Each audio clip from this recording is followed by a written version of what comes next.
مدينة اسطنبول التركية تحتفي بأحد أكثر أبنائها شهرة عبر العالم. سلطان كوسين أطول رجل في العالم والذي تتعدى قامته 2.46 سنتيمترا يستقبل اليوم وعلى هامش حفل افتتاح جوائز جينيس القياسية ضيفا عزيزا جاء من بعيد. إنه المنغولي هي بينغ بينغ صاحب الرقم القياسي لأقصر رجل في العالم بقامة لا تتعدى 74 سنتيمترا. كان اللقاء حميميا بين رجلي جينيس رغم الفرق الواضح. أصبحت متحمسا جدا لهذه الفكرة. أطول رجل في العالم يقف بجانب الرجل الأقصر في العالم.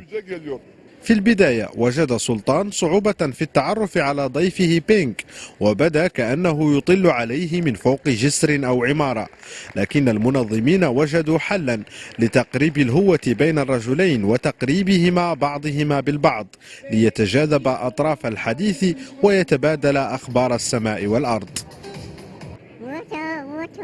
أنا سعيد جدا، عمري 21 عاما وأنا جد متحمس.